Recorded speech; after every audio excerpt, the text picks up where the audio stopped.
আল্লাহ নবী তানার নামাজে জানাজা পড়ে আর মাটিতে দাফন করে দিলেন।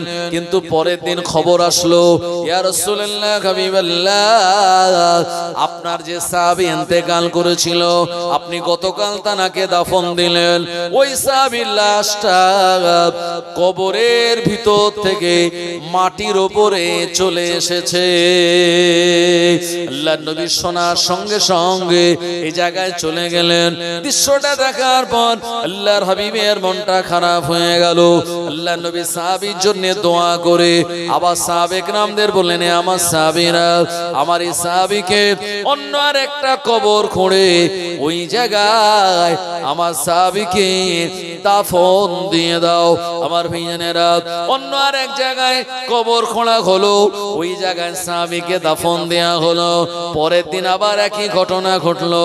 ওই সাহাবীকে দাফন দেওয়ার পর পরের দিন নবীজির কানে সংবাদ আসলো, হুজুর কবরের ভিতর থেকে তার লাশটা মাটির ওপরে চলে এসেছে। ও আমার ভাইজানেরা, আল্লাহর নবী আবারও সাহাবীর জন্য দোয়া করলেন, আবারও আরেকটা জায়গায় কবর খুঁড়ে দাফন দিলেন। তৃতীয় দিন একই ঘটনা ঘটলো। এরপর আল্লাহর নবী বললেন, ও রব্বি আল্লাহ, আমার সাহাবী এমন কি অন্যায় করে ফেললো, এমন কি অপরাধ করে ফেললো, এমন কি দোষ করে ফেললো। আল্লাহ, আপনার এই জমিনে আপনার হামানের জায়গা হয়, কারণের জায়গা হয়, সাদ্দাদের জায়গা হয়, নমরুদের জায়গা হয়। ও রব্বি আল্লাহ, আমার সাহাবী জায়গা হয় না। এ সময় নবীজিকে জানিয়ে দেয়া হলো ফেরেশতা জিবরাইল আলাইহিস সালামকে দ্বারা, ইয়া রাসূলুল্লাহ হাবিবাল্লাহ, আল্লাহর নবী আপনার ওই সাহাবী কালেমা পড়া একজন মুসলমানের গর্দানে তরবারি মারার জন্য আমার আল্লাহ তিনবার তার লাশটাকে মাটির তলা থেকে কবরের উপরে তুলে দিয়েছে। আমার আল্লাহ পাক এটা আপনায় বোঝাতে চেয়েছেন, একজন কালেমা পড়া ইমানদার মানুষের দাম আল্লাহর কাছে কত বেশি। জোরে বলুন সুবহানাল্লাহ। একজন কালেমা পড়া ইমানদার মানুষের দাম আল্লাহর কাছে কত বেশি, এটি প্রমাণের জন্যই আপনার ওই সাহাবীর একবার নয়, দুবার নয়, তিনবার লাশ মাটির উপরে চলে এসেছে। আপনি এবারে দাফন দিন, আর অসুবিধে হবে না। সেই সাহাবীকে চতুর্থ কবরে দাফন দেয়া হলো। তারপরে নবীজির এই দোয়া কবুল হলো এবং আল্লাহ নবীজিকে জানিয়ে দিলেন। তারপরে সাহাবীর লাশ আর কবর থেকে মাটির উপরে উঠে আসে নাই। খোঁজ নিলে দেখা যাবে তাদের অনেকের বাড়ি এখানে নয়, অথচ যারা প্রকৃতপক্ষে ভারতীয় তাদেরকে বিদেশি তকমা দেওয়ার একটা বিরাট চক্রান্ত চলছে। মুসলমান ভাইয়েরা আমার, জওয়ানেরা, যুবকেরা, তারপরেও গঠনমূলক এটা নিয়ে আমাদের আন্দোলন হওয়া দরকার। বিওলোরা তারা সুন্দর করে পেপার সাবমিট করে দিল এবং তারা নিজেরা গ্রান্টেড হয়ে দিল যে হ্যাঁ আমি চিনি, জানি, ইনি আমার এলাকার মানুষ, দীর্ঘদিন থেকে এখানে আছে। অথচ সেই সমস্ত নামগুলি আবার যখন ঘুরিয়ে ফিরিয়ে দেওয়া হয়েছে, বিওলোরা প্রকাশ্যে বলছে দেশবাসীর সঙ্গে আমরা এই বেঈমানি করতে পারবো না। সুতরাং তারা অনেকেই অলরেডি রিজাইন দিয়ে দিয়েছে। মুসলমান ভাইয়েরা আমার, জওয়ানেরা, যুবকেরা, তাই যে চক্রান্ত চলছে এই চক্রান্তের বিরুদ্ধে আমাদের গণ আন্দোলন গঠনমূলক করে এই আন্দোলনে আপনার এই চক্রান্তের প্রতিবাদ করা দরকার। কারণ আমরা আমাদের বাপদাদা 14 পুরুষের যে পুরানো দলিল আছে, কথা ঠিক কিনা, অনেকে আমরা যাদের বাপদাদা হজে গিয়েছিল তাদের সেই পুরানো পাসপোর্ট আছে। আমার ভাইজানেরা, পেপারপত্রের কিছু অভাব নাই মুসলমানদের, কিন্তু দেখা যাচ্ছে যখনই 2002 এর নামের সঙ্গে 25 এর সামান্যতম ত্রুটি, ওই ত্রুটিটা তো কমিশন ভুলভাল ওখানে নাম লিখেছে আর 25 এর সঙ্গে তার মিল নেই, এখন বলছে তার এগেইনস্টে ডকুমেন্টস দাও। আসলে এগুলি হলো সম্পূর্ণ একটা বাহানা। কিভাবে মুসলমানদের নাম কেটে বাদ দেওয়া যাবে তার একটা বিরাট চক্রান্ত চলছে, কথা ঠিক কি না? আল্লাহ আমাদের হেফাজত করবেন ইনশাআল্লাহ। কারণ আমরা যারা মুসলমান, আমাদের বাপ দাদাদের রেখে যাওয়া কত স্থাপত্য এই ভারতবর্ষের জমিনে আছে। তাজমহল, কুতুব মিনার, দেওয়ানি আম, দেওয়ানি খাস, লাল কেল্লা, সব আমাদের পূর্বপুরুষদের রেখে রেখে যাওয়া প্রপার্টি, যেটা ভারতীয় গভর্নমেন্ট হাজার হাজার কোটি টাকা সেটা থেকে তারা ইনকাম করছে। কথা ঠিক কি না? আবার ভাইজানেরা, জওয়ানেরা, যুবকেরা, আমাদের উচিত ঐক্যবদ্ধ হওয়া, আমাদের উচিত ইউনিটির সঙ্গে থাকা। আমরা যদি আলাদা আলাদা দলে বিভক্ত হই তখনই আমরা দুর্বল হয়ে যাব, আর দুর্বল হলেই তখন বিভিন্ন ভাবে আমাদেরকে চেপে ধরবে। তাই ইউনিটি, একতা দরকার, যে আমরা ভারতীয় যারা মুসলমান এই চক্রান্তের বিরুদ্ধে আমরা যদি আন্দোলন গড়ে তুলতে পারি, ইনশাআল্লাহ আমরা সাকসেস হব। হবে কবে না? আমার ভাইজানেরা, জওয়ানেরা, যুবকেরা, প্রিয় নবী সাল্লাল্লাহু আলাইহি ওয়াসাল্লাম তিনি সঠিক কথা মক্কার জমিনে বলতে লাগলেন, এ মক্কার মানুষেরা, তোমরা মদ পান করো না, এতিমের সম্পদ তোমরা হস্তগত করো না, নারীদেরকে তোমরা অপমান করো না। নারীরা হলো মায়ের জাত, নারীরা কন্যার জাত, নারীরা বোনের জাত। এ নারীদের সম্মান ইজ্জতকে তোমরা প্রতিষ্ঠা করো। আমি মুহাম্মদুর রাসূলুল্লাহ তোমাদের জানিয়ে দিলাম, এ মক্কার মানুষেরা, সত্য কথা বলো, মানুষকে ঠকিও না, মানুষকে তোমরা ধোঁকা দিও না। আল্লাহর নবী এই কথাগুলি যখন প্রচার করা শুরু করলো, মক্কা জমিনের একদল বদমাইশেরা, এরা প্রিয় নবী চরম বিরোধিতা করা শুরু করলো। আল্লাহর নবীকে জানে মেরে দেওয়ার জন্য এরা একটা গর্ত খুঁড়েছিল। কিতাবের ভিতরে বর্ণিত হয়েছে, এই গর্ত যে খুঁড়েছিল এই লোকটার নাম হলো আবু জাহেল। আল্লাহর নবী সকালবেলা ঘুম থেকে উঠে কাবা বাইতুল্লাহ নামাজ আদায় করার জন্য যাবে।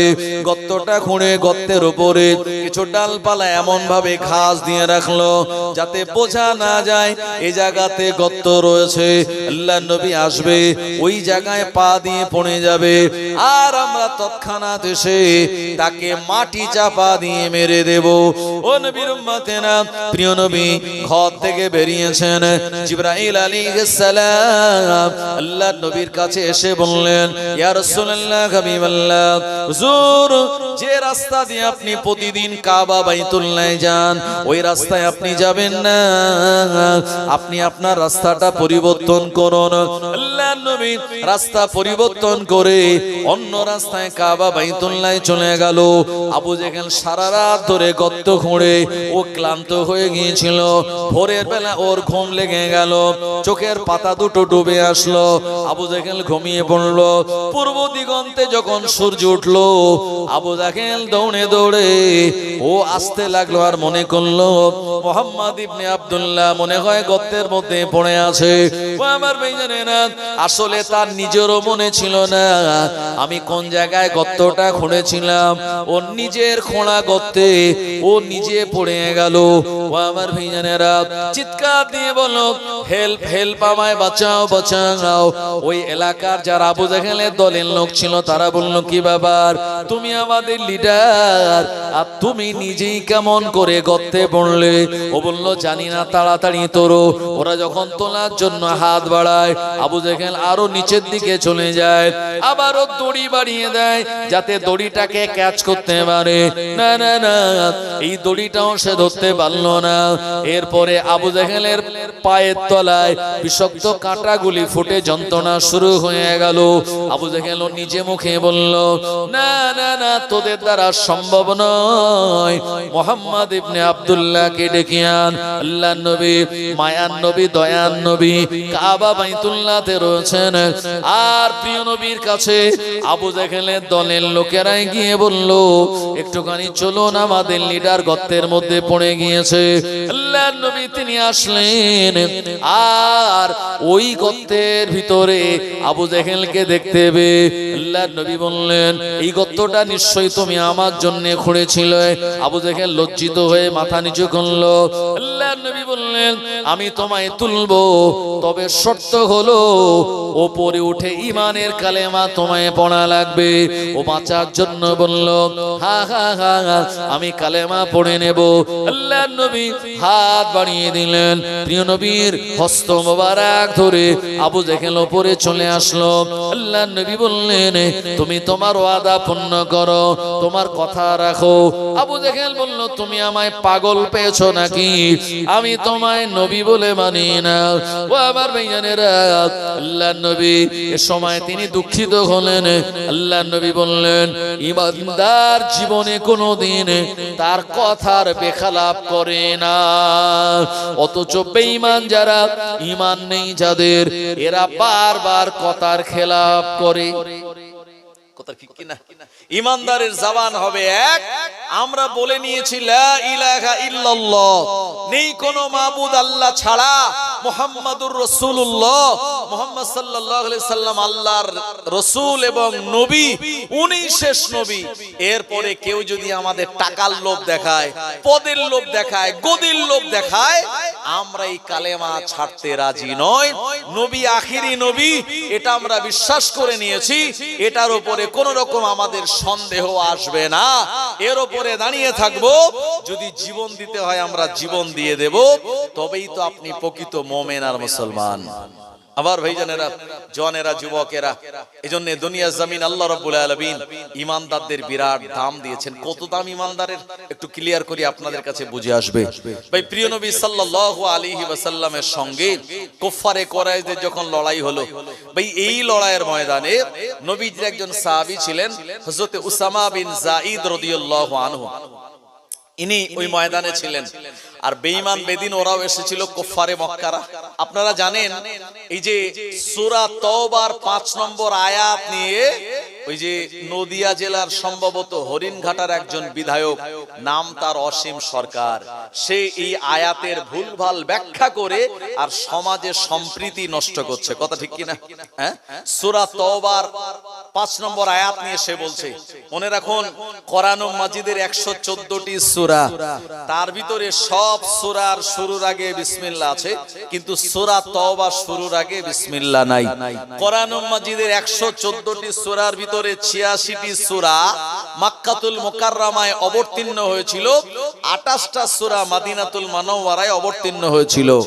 সূরা তওবা হলো এমন একটি সূরা যেটা 10 পারায় আছে। এই সূরা মদিনাতুল মুনাওয়ারায় অবতীর্ণ হয়েছিল 9ম হিজরির পরে। কেন অবতীর্ণ হলো? ভাই, তাবুক নামক একটা যুদ্ধের ময়দানে নবীজি গিয়েছিলেন। এই ময়দানে সাহাবীদের সংখ্যা ছিল 30,000। বেঈমান বেদিন কুফারে মক্কা যারা, হ্যাঁ, এদের সংখ্যা ছিল কত? তাদের সংখ্যা ছিল প্রায় 1.5 লক্ষ। কিন্তু 30,000 সাহাবে কেরামদের সম্মুখে এসে লড়াই করার সাহস তারা পায়নি। ওরা ময়দানে না এসে, তাবুক হলো একটা এলাকার নাম, ময়দানে না এসে আমার ভাইজানেরা ওরা পালিয়ে চলে গেল। নবীজির সামনে ওরা লড়াই করার সাহস দেখাতে পারলো না। নবীজি ওই ময়দান ছেড়ে মদিনাতে চলে আসলেন। এরপরে ওই তাবুকে যারা সামনাসামনি লড়াই করেনি, ভাই ওরাই পরবর্তী সময় বলছে, কি বলছে? মুসলমানদের যখন একা পাবো, মুসলমানদের যখন আমরা আমাদের আয়ত্তে পাবো, তখন তাদেরকে গ্রেফতার করব আর তাদেরকে হত্যা করব। জোরে বলেন নাউজুবিল্লাহ। ভাই, ময়দানে না এসে যারা কাপুরুষের মতো পিছন দিক দিয়ে মুসলমানদের আক্রমণ করবে, ভাই এদের অন্তরের ভিতরে একদিকে যেমন দ্বিচারিতা রয়েছে, এরা বীর পুরুষ নয়, এরা হলো কাপুরুষ। নবীজি বললেন, শোনো, যারা আমাদের সামনাসামনি কুফারে মক্কারা লড়াই করতে আসে না, ওরা পিছনে পালিয়ে চলে যায় আর সুযোগ বুঝে আমাদের উপরে অতর্কিত হামলা করতে চায়, এদেরকে ধরো, এদেরকে গ্রেফতার করো আর ওদেরকে হত্যা করো যদি তারা তোমাদের হত্যা করতে চায়। কাদের বিরুদ্ধে আয়াত নাজিল হলো? আজ থেকে 1500 বছর আগে কুফারে মক্কাদের বিরুদ্ধে। ভাই, যারা আমাদের পাশাপাশি হিন্দু ভাইরা বসবাস করে, তাদের ধর্মের নাম হলো সনাতন, তারা জাতিতে হিন্দু। ওই কোরআনুল মাজিদের কোন জায়গাতে এই সনাতন বা হিন্দু বলে এরকম কোনো উল্লেখ নেই। অথচ সম্প্রীতি নষ্ট করার জন্য ভারতবর্ষে হিন্দু মুসলমান, বিশেষ করে পশ্চিমবঙ্গে আমরা সম্প্রীতির সঙ্গে বসবাস করি। এই রাজনৈতিক মূর্খ নেতা হিন্দু মুসলমানের ভিতরে দাঙ্গা লাগিয়ে দেওয়ার জন্য, সম্প্রীতি নষ্ট করার জন্য এই রকম ভুলভাল ব্যাখ্যা করে সমাজে বিষ ছড়াচ্ছে। তবে সবথেকে ভালো লাগলো, মুসলমানেরা তো ব্যাখ্যা দিয়েছিল আলেম ওলামারা, তারপরেও সনাতন ঘরের এক হিন্দু ভদ্র ভাই, হ্যাঁ দাদা, তিনিও ইউটিউবে, সে সোশ্যাল মিডিয়ায় তিনি ভিডিও বানিয়ে ওই কোরআন মাজিদের আয়াতের সুন্দর করে ব্যাখ্যা দিয়ে বলেছে, ওগো অসীম সরকার বাবু, আসলে এই আয়াত নাজিল হয়েছিল 1500 বছর আগে কুফারে মক্কাদের বিরুদ্ধে। তুমি তো কুফারে মক্কার মানুষ নও, তুমি তো ভারতের মানুষ, আর তুমি নিজের গায়ে পেতে নিচ্ছ কেন? এটা সম্পূর্ণ ভুল, আর এটা সম্পূর্ণ একটা সম্প্রীতি নষ্টের চেষ্টা। আমার ভাইজানেরা, জওয়ানেরা, যুবকেরা, সম্পূর্ণভাবে তাকে বুঝিয়ে দেওয়া হয়েছে এবং আমরাও বুঝিয়ে দিতে চাই। কোরআন মাজিদে আল্লাহ পরিষ্কার জানিয়েছেন, লাকুম দীনুকুম ওয়ালিয়া দীন, তোমার ধর্ম তোমার কাছে, আমার ধর্ম আমার কাছে। আমাদের ধর্মের নাম ইসলাম, আমরা জাতিতে মুসলমান, আমরা আমাদের ধর্মের প্রতি আস্থাশীল আর পরধর্মের প্রতি আমরা শ্রদ্ধাশীল। কথা ঠিক কিনা? হ্যাঁ, পাশে একদিকে আজান হয় আর একদিকে মন্দিরে ঘন্টা বাজে, কারুর কোনো অসুবিধা হয় না। হিন্দু মুসলমান আমরা পাশাপাশি থাকি, অথচ একদল নেতার বিরাট অসুবিধা হয়। নেতা চায় যে কোনো প্রকারে হিন্দু মুসলমানের ভিতরে বিষ দিয়ে ব্যাস দাঙ্গা লাগিয়ে দাও, তবেই আমাদের ভোটে ফায়দা হবে। আসলে তাদের পাকিস্তান, মুসলমান, কোরআন এসব ছাড়া কোনো বক্তব্য তারা মঞ্চে উঠে দিতে পারে না। কথা ঠিক কিনা? আমার ভাইজানেরা, জওয়ানেরা, যুবকেরা, প্রিয় নবী সাল্লাল্লাহু আলাইহি ওয়াসাল্লাম এমন করে নবী যে সাহাবী, উনি ময়দানে লড়াইয়ের জন্য গেলেন, ইসলামের জন্য, হকের জন্য, সত্যের জন্য, ন্যায়ের জন্য। ও আমার ভাইজানেরা, এই সময় একজন কুফারে মক্কা উসামা বিন যায়েদ রাদিয়াল্লাহু আনহু ওনার সামনে পড়ে গেল। উসামা বিন যায়েদ রাদিয়াল্লাহু আনহু তরবারি উঁচু করলেন তাকে মারার জন্য। সঙ্গে সঙ্গে ওই কুফারে মক্কাটা ঈমানের কালেমা পড়ে নিয়ে বলল, লা ইলাহা ইল্লাল্লাহু মুহাম্মাদুর রাসূলুল্লাহ। ও আমার ভাইজানেরা, আল্লাহর নবীর সাহাবী, এই সময় তিনি তানার তরবারি টানা বন্ধ করে ওই সাহাবীর উপরে, ওই ব্যক্তিটা যিনি কালেমা পড়েছেন, তানার শরীরের উপরে আঘাত করে দিয়েছে। ওই মানুষটা দুনিয়া জমিন থেকে বিদায় নিল। আল্লাহর নবীর কাছে এ ব্যাপারে সংবাদখানা চলে আসলো, ইয়া রাসূলুল্লাহ, হাবিবাল্লাহ, আপনার সাহাবী হযরত যায়েদ রাদিয়াল্লাহু আনহু উনি ময়দানে লড়াই করতেছিলেন, একজন তানার সামনে এসে কালেমা পড়ে দিয়েছে, তারপরেও তানার উপরে তিনি এমন তরবারির আঘাত করে দিয়েছে। আল্লাহর নবী শোনার পরে তানার চেহারাটা লাল হয়ে গেল। আল্লাহর নবী রাগান্বিত হয়ে গেলেন। নবী আমার বললেন, এ উসামা বিন যায়েদ, উনি কালেমা পড়ার পরেও তুমি তানার উপরে কেন তরবারি মারলে? এ সময় সাহাবী বললেন, ইয়া রাসূলুল্লাহ, হাবিবাল্লাহ, ওই মানুষটা আমার বিরুদ্ধেও তরবারি উঁচু করেছিল, কিন্তু আমার বীরত্বের কাছে যখন বুঝলো আমি পেরে উঠব না, এ সময় নিজের জান বাঁচানোর জন্য সে জবানে এমন কালেমা পড়ে দিয়েছে।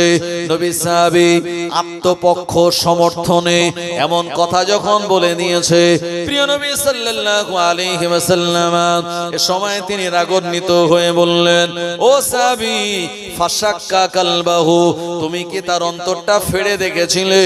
সে জবানে কালেমা পড়লো, অন্তরে কালেমা পড়লো, এটা তুমি কেমন করে বুঝলে? অন্তরের বিচার করতে পারে একমাত্র আমার আল্লাহ। ও আমার ভাইজানেরা, জওয়ানেরা, যুবকেরা, ওই সাহাবী সময় আল্লাহর নবীর কথাটা শোনার পরে ওই সাহাবী দুশ্চিন্তাগ্রস্ত হয়ে পড়লেন। আল্লাহর নবীকে বললেন, হুজুর, আমি কি ওই মানুষটার সঙ্গে অন্যায় করে ফেললাম, অপরাধ করে ফেললাম? আল্লাহর নবী বললেন, সাহাবী, আমি এ ব্যাপারে তোমায় কিছু বলবো না, যা ফয়সালা করেন আমার আল্লাহ পাক তোমার ব্যাপারে ফয়সালা করে দেবে। ও আমার ভাইজানেরা, এই ঘটনাটা ঘটার পর ওই সাহাবী অত্যন্ত দুশ্চিন্তার ভিতরে পড়ে গেলেন। সাহাবীর মনের মনের ভিতরে বিরাট চিন্তা, আল্লাহ পাক কিয়ামতের মহা ময়দানে আমার কাছে যদি জবাব চায় আমি তো জবাব দিতে পারবো না। ও আমার ভাইজানেরা, এই সময় আল্লাহ নবী সাহাবী তিনি দিন দিন অসুস্থ হয়ে পড়লেন। আর চিন্তা হলো এমন একটা মারাত্মক ব্যাধি, টেনশন হলো এমন একটা মারাত্মক খতরনাক ব্যাধি। আপনার আমার ভিতরে চিন্তা টেনশন যদি থাকে, আপনার সুগার চলে আসবে, ডায়াবেটিস আপনার হাই হয়ে যাবে, বিপি লেভেল হাই হয়ে যাবে, শরীরে অনেক রোগ চলে আসবে। ওই সাহাবী অল্প কিছুদিনের মধ্যে তিনি অসুস্থ হয়ে পড়লেন। এমনকি আল্লাহ পাকের ডাকে সাড়া দিয়ে দুনিয়া জমিন থেকে বিদায় নিলেন। ও আমার ভাইজানেরা, আল্লাহ নবী তানার নামাজে জানাজা পড়ে আর মাটিতে দাফন করে দিলেন। কিন্তু পরের দিন খবর আসলো, ইয়া রাসূলুল্লাহ হাবিবাল্লাহ, আপনার যে সাহাবী ইন্তেকাল করেছিল আপনি গতকাল তানাকে দাফন দিলেন। ওই সাহাবীর লাশটা কবরের ভিতর থেকে মাটির উপরে চলে এসেছে। আল্লাহর নবী শোনার সঙ্গে সঙ্গে এই জায়গায় চলে গেলেন। দৃশ্যটা দেখার পর আল্লাহর হাবিবের মনটা খারাপ হয়ে গেল। আল্লাহর নবী সাহাবীর জন্য দোয়া করে আবার সাহাবে کرامদের বললেন, আমার সাহাবীরা, আমার এই সাহাবীকে অন্য আর একটা কবর খুঁড়ে ওই জায়গায় আমার সাহাবীকে দাফন দিয়ে দাও। আমার ভাইজানেরা, অন্য আর এক জায়গায় কবর খোঁড়া হলো, ওই জায়গায় সাহাবীকে দাফন দেয়া হলো। পরের দিন আবার একই ঘটনা ঘটলো। ওই সাহাবীকে দাফন দেওয়ার পর পরের দিন নবীজির কানে সংবাদ আসলো, হুজুর কবরের ভিতর থেকে তার লাশটা মাটির উপরে চলে এসেছে। ও আমার ভাইজানেরা, আল্লাহর নবী আবারও সাহাবীর জন্য দোয়া করলেন, আবারও আরেকটা জায়গায় কবর খুঁড়ে দাফন দিলেন। দ্বিতীয় দিন একই ঘটনা ঘটলো। এরপর আল্লাহর নবী বললেন, ও রব্বি আল্লাহ, আমার সাহাবী এমন কি অন্যায় করে ফেললো, এমন কি অপরাধ করে ফেললো, এমন কি দোষ করে ফেললো আল্লাহ, আপনার এই জমিনে আপনার হামানের জায়গা হয়, কারণের জায়গা হয়, সাদ্দাদের জায়গা হয়, নমরুদের জায়গা হয়। ও রব্বি আল্লাহ, আমার সাহাবী জায়গা হয় না। এ সময় নবীজিকে জানিয়ে দেয়া হলো ফেরেশতা জিবরাইল আলাইহিস সালামকে দ্বারা, ইয়া রাসূলুল্লাহ হাবিবাল্লাহ, আল্লাহর নবী আপনার ওই সাহাবী কালেমা পড়া একজন মুসলমানের গর্দানে তরবারি মারার জন্য আমার আল্লাহ তিনবার তার লাশটাকে মাটির তলা থেকে কবরের উপরে তুলে দিয়েছে। আমার আল্লাহ পাক এটা আপনায় বোঝাতে চেয়েছেন, একজন কালেমা পড়া ইমানদার মানুষের দাম আল্লাহর কাছে কত বেশি। জোরে বলুন সুবহানাল্লাহ। একজন কালেমা পড়া ইমানদার মানুষের দাম আল্লাহর কাছে কত বেশি, এটি প্রমাণের জন্যই আপনার ওই সাহাবীর একবার নয়, দুবার নয়, তিনবার লাশ মাটির উপরে চলে এসেছে। আপনি এবারে দাফন দিন, আর অসুবিধা হবে না। সেই সাহাবীকে চতুর্থ কবরে দাফন দেয়া হলো। তারপরে নবীজির এই দোয়া কবুল হলো এবং আল্লাহ নবীজিকে জানিয়ে দিলেন। তারপরে সাহাবীর লাশ আর কবর থেকে মাটির উপরে উঠে আসে নাই। আমার ভাইজানেরা, জওয়ানেরা, যুবকেরা, এই জন্য আমরা যারা মুসলমান, আমরা আমাদের একটাই সম্পর্ক, আমরা হলাম সবাই ইমানি ভাই। আমাদের বংশ আলাদা হতে পারে, আমাদের বাড়ি আলাদা জায়গায় হতে পারে, আমাদের ঘর আলাদা রকমের হতে পারে, কিন্তু আমরা যখন নামাজে দাঁড়াই সবাই কিন্তু একই কাতারে দাঁড়িয়ে যাই। ওখানে আর বড় লোককে, গরিবকে, টাকাওয়ালাকে, কম পয়সাওয়ালাকে, কালোকে, পরিষ্কারকে, আমার ভাইজানের লম্বাকে, বেটেকে, কে নেতা আর কে সাধারণ জনগণ, এসব পার্থক্যের জায়গা আর থাকে না। তখন আমাদের সবার একটাই পরিচয়, আমরা হলাম আল্লাহর বান্দা, আমরা হলাম আল্লাহর গোলাম। আমার ভাইজানেরা, জওয়ানেরা, যুবকেরা, তাই আমরা সবাই ইমানি ভাই। এক ভাই বিপদে পড়লে তার পাশে দাঁড়ানোর দরকার আমাদের আছে না নাই? আছে। আমার ভাইজানেরা, আপনি হয়তো ভাবছেন যে আমার সব ডকুমেন্টস আছে, অসুবিধা হবে না, কিন্তু আরো অনেকে আছে যাদের ডকুমেন্টস নেই, অথচ তারা পূর্বপুরুষেরা এই ভারতবর্ষের জমিনে বসবাস করে, পুরানো দলিল আছে। আমার ভাইজানেরা, আপনি তাদের সহযোগিতা করুন, যে যেভাবে ইসি বিভিন্ন রকমের আইন পরিবর্তন করে মানুষের হয়রানির একটা প্রোটোকল তারা তুলে ধরেছে, আর এই পেপারস গুলি ঠিকঠাক ভাবে যাতে সাবমিট করতে পারে, আপনি সেই জন্য তাকে সহযোগিতা করুন বিভিন্ন ভাবে। এই নয় আপনি বেঁচে গেলেন মানে আপনার আর কোনো চিন্তা নাই। মনে রাখুন, পাশের বাড়ি আগুন ধরলে আপনারও যদি টালের বাড়ি খড়ের বাড়ি হয়, ওই আগুনের আঁচ আপনার ঘরেও চলে আসতে পারে। কথা ঠিক কিনা ভাই? এক লোকের বাড়ি, এক কৃষকের বাড়ি, আপনার একটা ইঁদুর থাকতো, বুঝলেন তো, আর একটা পায়রা থাকতো, একটা মুরগি থাকতো, আর একটা ছাগল থাকতো। এখন যে চাষবাস করে তার বাড়ি ধান চালের ব্যাপার, আর ধান চাল থাকলে সেখানে ইঁদুর থাকে কি থাকে না? আর ইঁদুর ভাই যে ঘরে থাকে, জামা কাপড় কিছু কাটবে, ধানের বস্তা কাটবে, আর কিছু জিনিস নষ্ট করবেই। এই জন্য মাঝে মাঝে আমরা কি করি, ইঁদুর ধরার জন্য ওই বাজার থেকে একরকম আঠা বেরিয়েছে, আটা কিনে আনি। হ্যাঁ, পেতে দিলেই ছোট ছোট ইঁদুর গুলো পড়ে, কিন্তু বড়গুলো তো আর ধরা পড়ে না। ওদের জন্য দেখা যায় একটা বাক্স কিনে আনা হয়, হ্যাঁ, তার ভিতরে খাবার দেওয়া হয়, আর খাবার খেতে গেলেই ধরে, মানে পড়ে যায়, ওতে গ্রেপ্তার হয়ে যায়।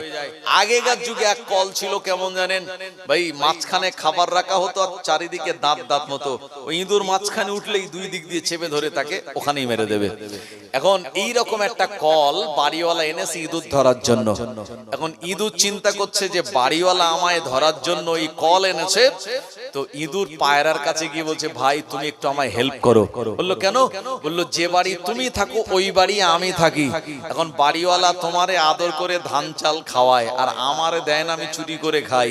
তো বাড়িওয়ালা রেগে গিয়ে আমারে ধরার জন্য এরকম একটা ব্যবস্থা করেছে, তুমি একটু হেল্প করো। তো পায়রা বলছে, তোমার ধরবে, আমার তাতে কি, আমার এতে মাথা ব্যথা নেই, আমি কিছু করতে পারবো না। তো ইঁদুর তখন মুরগির কাছে গিয়ে বলছে, মুরগি তুমি একটু আমায় সাহায্য করো, তুমিও যে বাড়ির ধান চাল খাও, আমিও বাড়ির ধান খাই চুরি করে, তবে হ্যাঁ তোমারে দেয় বাড়িওয়ালা খুশি করে, আর আমারে দেয় না, আমি চুরি করে খাই। মুরগি বলছে, তোমার ধরবে, তাতে আমার কোনো মাথা ব্যথা নেই, হ্যাঁ, সুতরাং আমি তোমায় হেল্প করতে পারবো না। এরপর ইঁদুর চলে গেল ওই বাড়িতে যে ছাগল ছিল একটা, সেখানে, ছাগল তুমি আমি একটা হেল্প করো। বললো তোমার ধরবে, আমার কি, আমি পারবো না। এখন পরিশেষে ইঁদুর দেখলো কেউ আমায় সাহায্য করলো না। এখন বাড়িওয়ালা রাতের বেলা একটা ওই ইঁদুর ধরা ফাঁদ যেটা এনেছিল, ওটা ঘরের একটা কোনায় রেখে দিয়েছে, যে ঘরে ঘুমায়। এখন যে ঘরে ইঁদুর থাকে ভাই, ওই ঘরে মাঝে মাঝে সাপের আনাগোনা হয় কি হয় না? হয়। এখন রাত গভীর হলো, হঠাৎ করে একটা কাট করে আওয়াজ হয়েছে। বাড়িওয়ালার স্ত্রী ভাবছে মনে হয় ইঁদুর পড়েছে। এখন কলের কাছে যে হাত দিয়েছে, দেখলো ইঁদুর নয়, এক ছোবল, মানে সাপের মাঝখান আটকে গিয়েছে, আর সামনের দিকটা, মাথার দিকটা বাইরে বেরিয়ে আছে। যে হাত বাড়িয়েছে, আর সাপ সঙ্গে সঙ্গে বাড়িওয়ালার বিবিকে ছোবল মেরে দিয়েছে। আর সাপের বিষ মানে মারাত্মক জ্বালা। তো সঙ্গে সঙ্গে বাড়িওয়ালা, সে স্ত্রী হাঁকা চেল্লা, সবাই উঠে গেল। রাতের বেলা দেখলো সাপ ধরা পড়েছে সেই ইঁদুর ধরা কলে। এখন যেহেতু স্ত্রীকে সাপ কামড়ে দিয়েছে, তো হসপিটালে নিয়ে গেল, অ্যান্টিভেনাম দিল, এরপরে তার ট্রিটমেন্ট চিকিৎসা হলো। তো ডাক্তাররা বলে দিল, ঠিক আছে বাড়ি নিয়ে যাও, অসুবিধা নাই, তবে মোটামুটি যে মারাত্মক সাপ কামড়েছে এবং ট্রিটমেন্ট একটু দেরি হয়েছে, তো এক কাজ করে একটু হাই প্রোটিন যুক্ত খাবার খাওয়াও, হ্যাঁ, একটু পায়রার ঝোল, একটু মুরগির ঝোল, এইসব কিছু খাওয়াও। তো বাড়িওয়ালা বাড়ি এসে বিবিকে, আর ওই বাড়ি যে পায়রা ছিল, পায়রাটা ধরে জবাই করে আর স্ত্রীকে ঝোল করে খাইয়েছে। ইঁদুর তখন মনে মনে ভাবছে, এই পায়রার কাছে আমি সাহায্য চেয়েছিলাম, সেদিন পায়রা আমায় সাহায্য করেনি, আজকে কিন্তু সেই পায়রাটা বাড়িওয়ালার স্ত্রীর খোরাক হয়ে গেল। এরপরে আমার ভাইজানেরা ট্রিটমেন্ট করতে গিয়ে অনেক টাকা পয়সা খরচ হয়েছে। তো বাড়িওয়ালা কি করেছে, ওই মুরগিটারে জবাই করেছে, একটু মুরগির গোশত খাবে বলে, আর স্ত্রীটাকে খাওয়াবে বলে। ইঁদুর দেখলো যে মুরগির কাছে আমি সাহায্য চেয়েছিলাম, সেই মুরগিটাকেও ধরে জবাই করে হাড়িতে দিয়েছে। তো বাড়িওয়ালা চিন্তা করছেন, যে আমার স্ত্রীর দিনকে দিন অবস্থা অবনতি হচ্ছে, উন্নতি হচ্ছে না। এরপরে কিছুদিন পর দেখা গেল তার স্ত্রীটা অসুস্থ হয়ে, আর এই সাপ কামড়ানোর পরে দীর্ঘদিন তার অসুস্থতার পরে একটা সময় মারা গেল।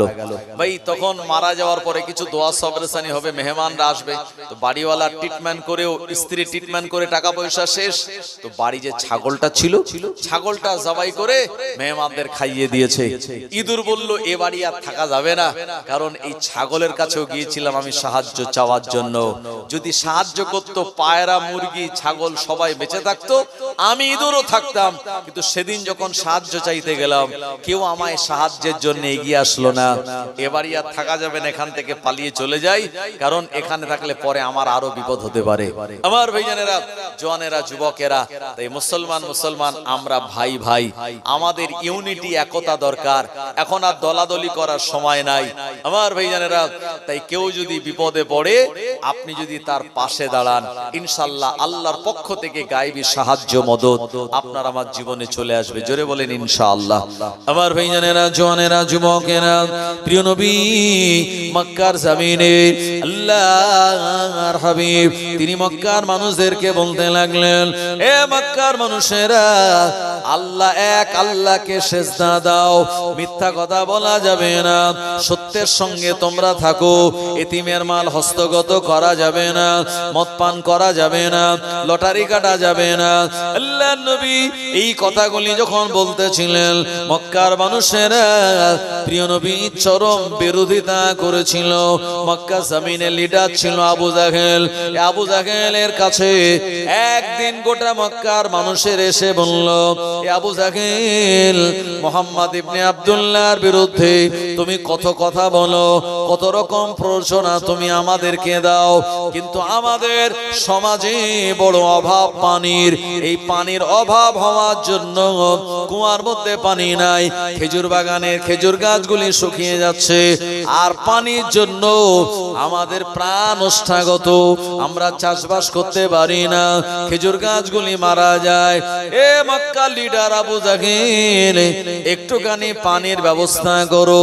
ও আমার ভাইজানেরা, এ সময় আবু জাহেল চিন্তা করলো, এদের জন্য পানির কিভাবে ব্যবস্থা করি। ও আমার ভাইজানেরা, আবু জাহেল চিন্তা করলো, না না না, পানির ব্যবস্থা তো আমার দ্বারা করা সম্ভব নয়, এটা তো আসমানের মালিকের কাজ। আমরা সবাই মিলে কাবা বাইতুল্লাহর কাছে চলে যাব, আর কাবা বাইতুল্লাহর গেলাপ ধরে আমরা দোয়া করব, এ কাবার মালিক একটুখানি তুমি পানি দাও। আল্লাহ যদি পানি দেয়, মক্কার মানুষের পানির পিপাসা প্রয়োজন তাদের নিবারণ হবে। কোন নেতার কাছে আমরা গিয়ে যদি পানি চাই তো কি বলবে, ভাই এখন এই পাইপলাইনের কাজ হয়েছে, অসুবিধে নেই, তবে তোমার ঘরে পানি যায়নি, আমি দেখছি পানির একটা পাইপলাইনের ব্যবস্থা করে দেওয়া যায় কিনা। আমার ভাইজানেরা, এখন ওই নেতাকে আমরা যদি বলি, ভাই একটুখানি আসমান থেকে পানি নামানোর ব্যবস্থা করেন, অনেকদিন পানি হয় না, ভাই এটা কোনো নেতার দ্বারা সম্ভব? আবু জেহেলের দ্বারা সম্ভব নয়। আবু জেহেল খুব ভালো করে জানতো যে কাবা বাইতুল্লাহর একজন মালিক আছে, যদি পানি হয় তো কাবার মালিকই দিতে পারে, আমার দ্বারা সম্ভব নয়। ও এখন চিন্তা করলো, আমার দলের যারা লোক তাদের নিয়ে কাবা বাইতুল্লাহর গেলাপ ধরে একটু দোয়া করব।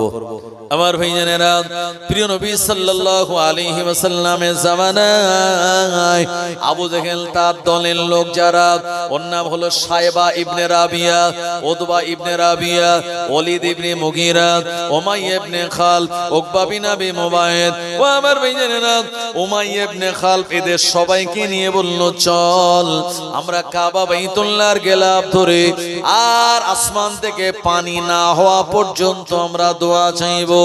ও আমার ভাইজানেরা, এরা বাড়ির থেকে খাবার, এরা পানি, খাদ্যের পানি, এরা সবগুলো নিয়ে কাবা বাইতুল্লাহর কাছে চলে আসলো। কাবা বাইতুল্লাহর গেলাপ ধরে দোয়া চাইলো। একদিন পেরিয়ে গেল, এক রাত পেরিয়ে গেল, পানির কোনো সন্ধান নাই, আসমানে মেঘের কোনো দেখা নাই, গোটা মক্কার মানুষেরা তাকিয়ে রয়েছে। ও আমার ভাইজানেরা, এরপরে দ্বিতীয় দিন চলে গেল, না না না, পানির কোনো আভাস নাই, আসমানে মেঘের কোনো আপনার দিশা দেখা যায় না। 3 দিন পেরিয়ে গেল, পানি যখন হয় না, মক্কার মানুষেরা অতিষ্ঠ হয়ে গেল। অনেকে ধৈর্য হারা হয়ে বলল, না না না, তোমাদের মতো লিডারে দ্বারা সম্ভব নয়। আল্লাহর নবী দিন দুনিয়ার বাদশা, এ সময় তিনি চলে গেলেন। আর মক্কার ওই লিডারদের ভিতরে আল্লাহর নবীর চাচা আবু তালিব উনিও ছিলেন। আবু তালিবকে আল্লাহর নবী বললেন, ও চাচা যান, একবার যদি আপনি সুযোগ দেন, আমি আল্লাহ তাআলার কাছে দোয়া চাইব, আমার আল্লাহ হয়তো পানি দিতে পারেন। আবু তালিব বলল, হে ভাতিজা মুহাম্মদ ইবনে আব্দুল্লাহ, আমরা বড় বড় লিডার, আমরা এত দোয়া করলাম, আমাদের দোয়ায় কাজ হলো না, তুমি দোয়া করবে, কেমনে পানি হবে, এটা সম্ভব নয়। আল্লাহর নবীকে ইগনোর করলো।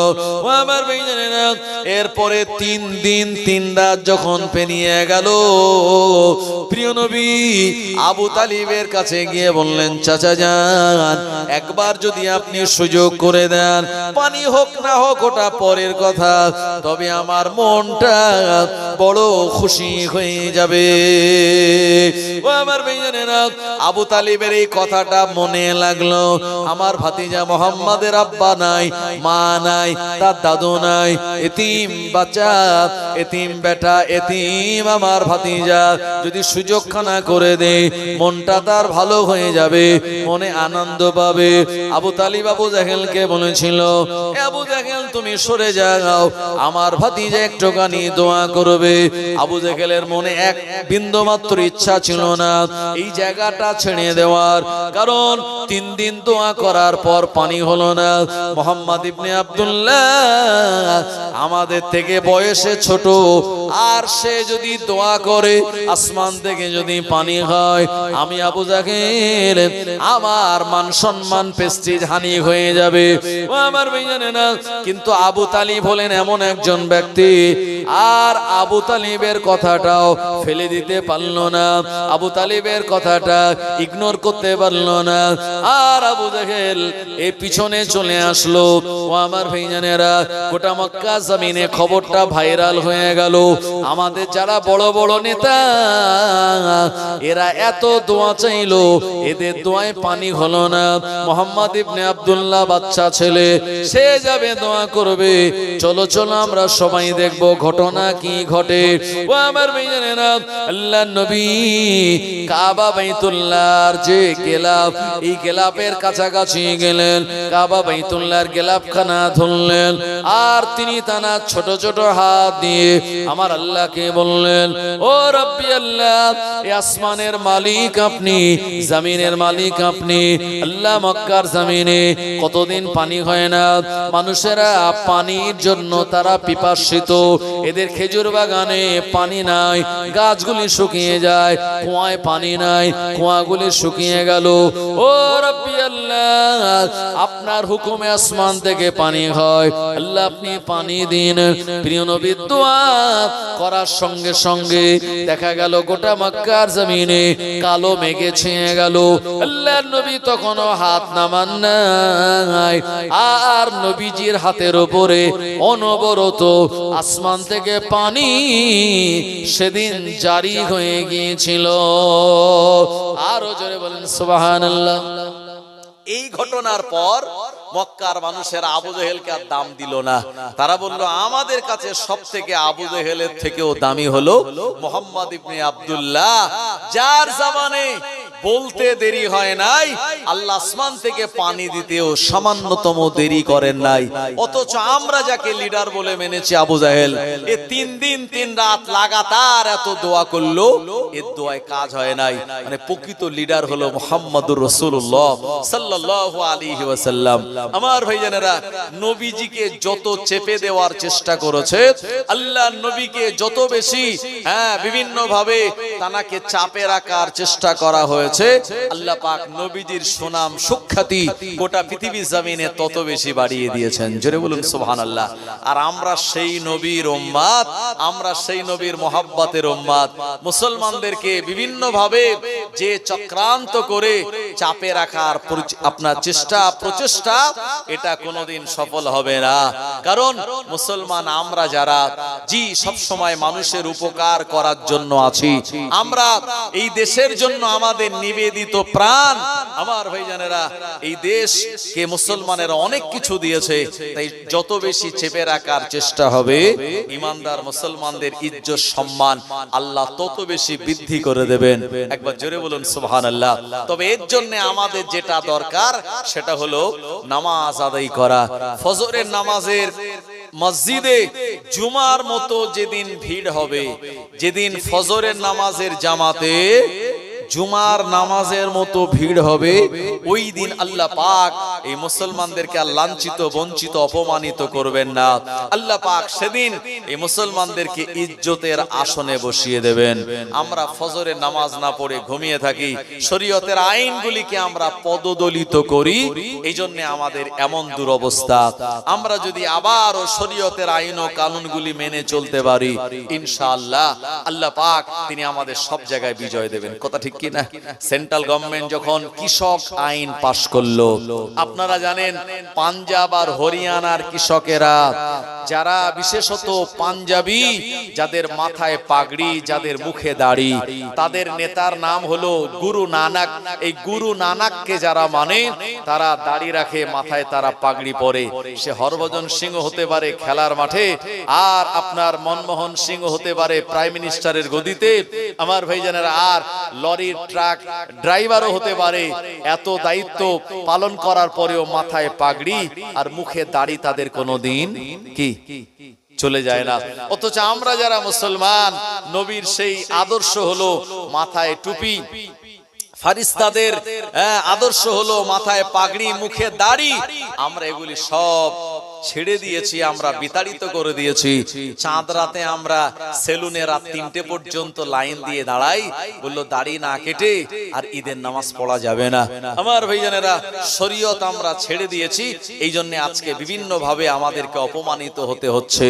যেদিন আমরা শরীয়তটাকে আবার আঁকড়ে ধরবো, ওই আপনার অল্প কিছু শিখ সম্প্রদায়ের মানুষ যে লাগাতার আন্দোলন করেছিল, আমার ভাইজানেরা, সেন্ট্রাল গভর্নমেন্ট তাদের সেই আন্দোলনের কাছে নত স্বীকার করে কৃষি আইন বাতিল করতে তারা বাধ্য হয়েছিল।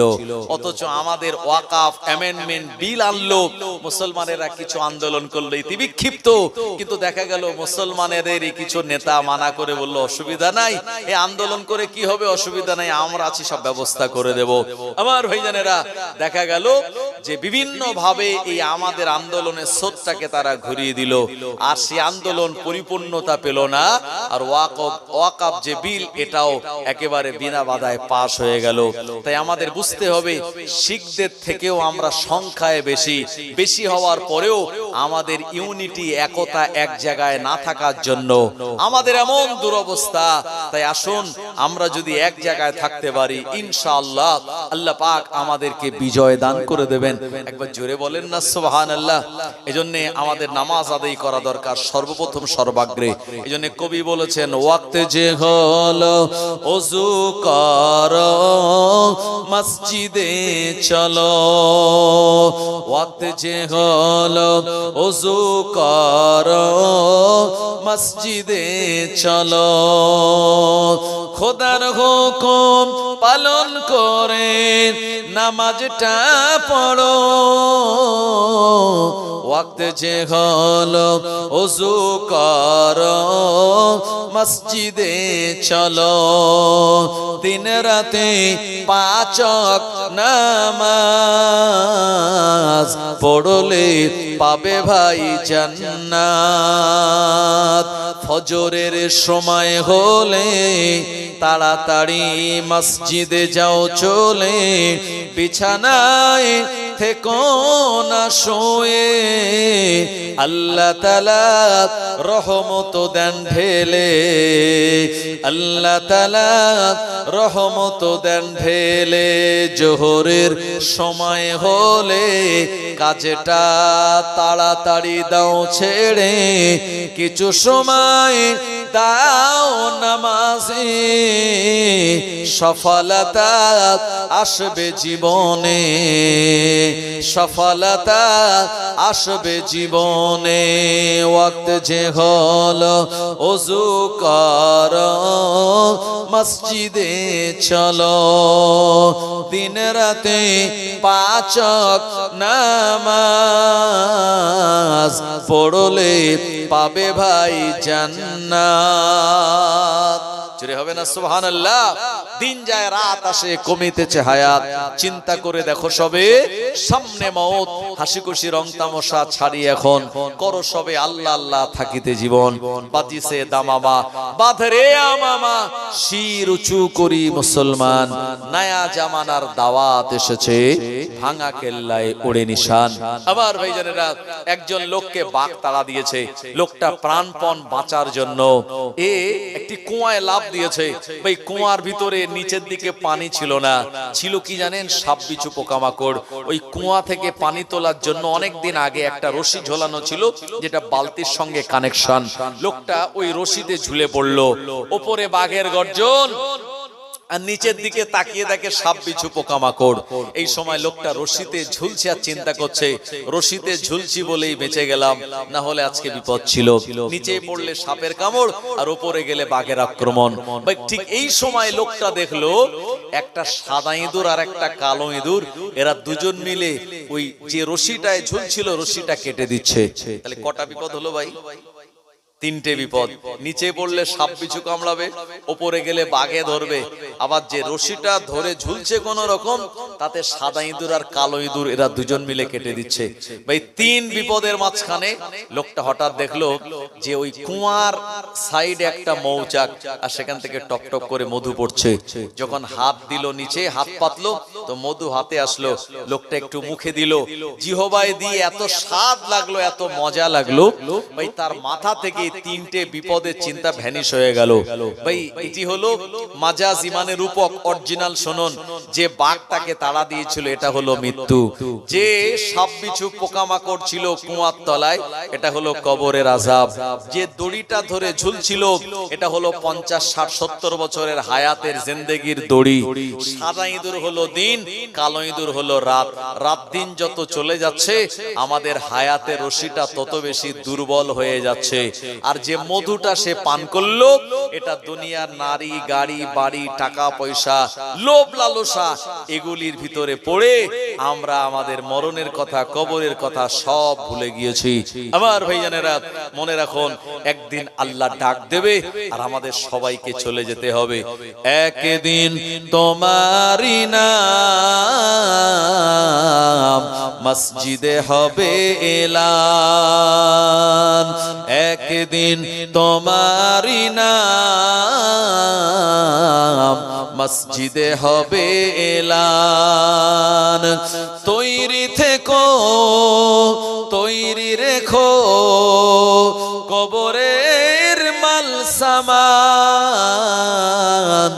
একদিন তোমারই নাম মসজিদে হবে এলান। বন্ধু স্বজন আত্মীয় পরিজন, বন্ধু স্বজন আত্মীয় পরিজন পরিয়ে তোমায় নতুন কাফন, রেখে আসবে ওই কবরেতে, থাকবে না কেউ আপন। একদিন তোমারই নাম মসজিদে হবে এলান।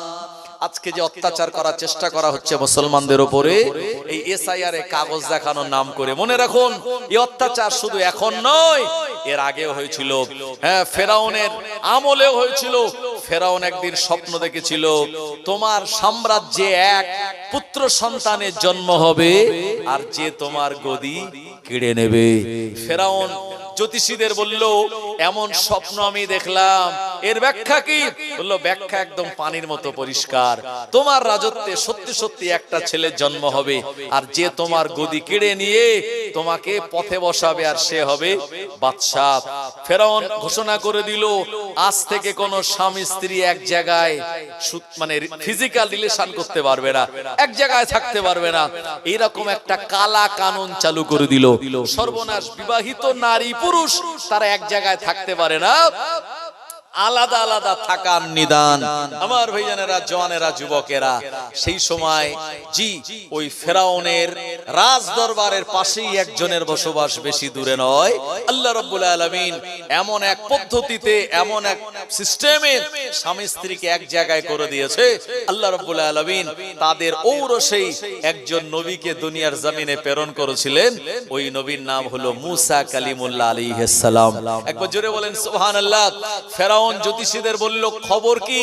বলল খবর হলো তুমি যে আটকাতে চেষ্টা করেছিলে স্বামী স্ত্রী এক জায়গায় থাকতে পারবে না, তোমার যে গদি কেড়ে নেবে তোমার রাজত্বের আশপাশেই তার জন্ম হয়ে গেছে।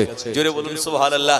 এ বলছে সেনাবাহিনী তাড়াতাড়ি রেডি হও, সব বাড়ি ভালো করে ইনভেস্টিগেশন করো, তাল্লাশি করো কার বাড়ি একটা পুত্র সন্তান হয়েছে।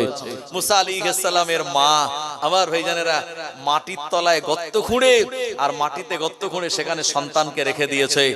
আর মহান আল্লাহ রাব্বুল আলামিন নবী মুসা আলাইহিস সালামের জীবনে এমন কিছু ঘটিয়েছিলেন যেটা আমাদের জীবনে ঘটেনি। মুসা আলাইহিস সালাম তিনি ছোটবেলায় একবারও কাঁদেন নাই, আর কাঁদলে পরে সেনাবাহিনী ফেরাউনের দলের লোক জেনে যাবে, এজন্য মুসা নবীর মুখে কোনো কান্না ছিল না। একবার জোরে হবে না সুবহানাল্লাহ। আমার ভাইজানেরা, এমনি বাচ্চারা এক মাসে যে পরিমাণ বড় হয়, মুসা আলাইহিস সালাম তিনি একদিনে সেই পরিমাণ বড় হতে লাগলেন। জি, এরপরে চারিদিকে সেনাবাহিনী খুব কড়া পাহারা দিচ্ছে যে পুত্র সন্তান কার হয়েছে খুঁজে বার করাই লাগবে, কারণ জ্যোতিষীরা যখন বলেছে তো হয়েছেই হয়েছে। এখন খুঁজতে খুঁজতে যখন মুসা আলাইহিস সালামের ঘরের কাছে চলে গেল, মুসা নবীর মা বলছে আল্লাহ আমার এই বেটাটাকে এখন কি করব? ফারিস্তা বলল বেটাকে নিয়ে ওই যে তোমার চুলা জ্বলছে ওই চুলার আগুনের মধ্যে ফেলে দাও। ভাই ফারিস্তা বলে দিয়েছে। মুসা নবীর মা তিনি কিন্তু মাত্র করেন নাই, সঙ্গে সঙ্গে আগুনের মধ্যে ফেলে দিয়েছেন। আল্লাহ পাক সে আগুনটাকে এমন শান্তির জায়গা বানিয়েছিল আর ফেরাউনের দলবল দেখতে পায় নাই।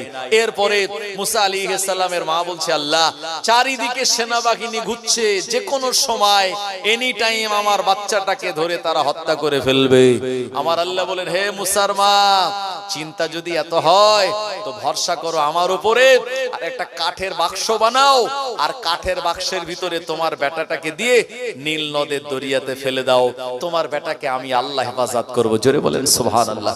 আমার ভাইজানেরা, জওয়ানেরা, যুবকেরা, মুসা আলাইহিস সালামের আম্মা তিনি তানার বেটাটাকে আল্লাহ পাকের নির্দেশ মোতাবেক আর কাঠের বাক্স তৈরি করে ওই নীল নদের দুনিয়ার ভিতরে ফেলে দিল। আর নিজের মেয়েটাকে বলল এ আমার মেয়ে, তুমি দেখো তোমার ভাইয়ের এই বাক্সটা ভাসতে ভাসতে কোন দিকে যায়। ও জওয়ানেরা, যুবকেরা, দেখা গেল এই নীল নদের ঢেউয়ে ঢেউয়ে ওই কাঠের বাক্সটা ভাসতে ভাসতে আর ফেরাউনের রাজবাড়ির যে ঘাট রয়েছে এই ঘাটের দিকে রওনা হয়। মুসা নবীর বোন ওই বাক্সের সঙ্গে সঙ্গে যায়।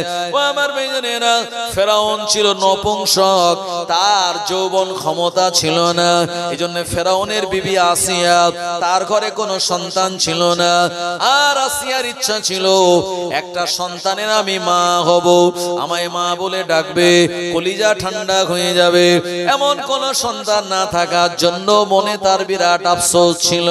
এদিকে মুসা নবীর কাঠের বাক্সটা ভাসতে ভাসতে ফেরাউনের ওই রাজ দরবারের ঘাটের কাছে যখন চলে গেল, আম্মা জান আসিয়া আল্লাহ পাকের নেক বান্দি আর ঘাটে এসেছে কোন কাজের জন্য, একটা সুন্দর অপরূপ বাক্স দেখতে পেল।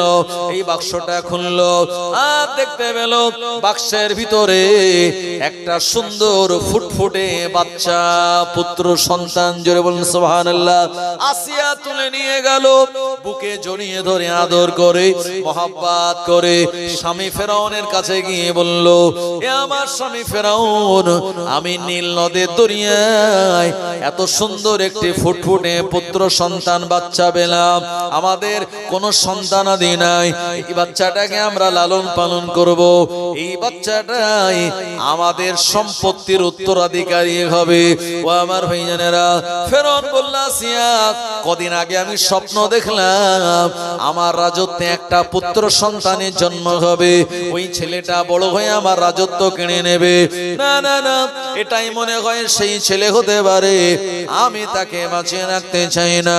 ও আমার ভাইজানেরা, আসিয়া বলল, স্বামী কি যে আপনি বলেন, আমাদের বাড়িতে পুত্র সন্তানের মতো আপন ছেলের মতো মানুষ হবে, এ আমাদের কোনোদিন বিরোধিতা করবে না।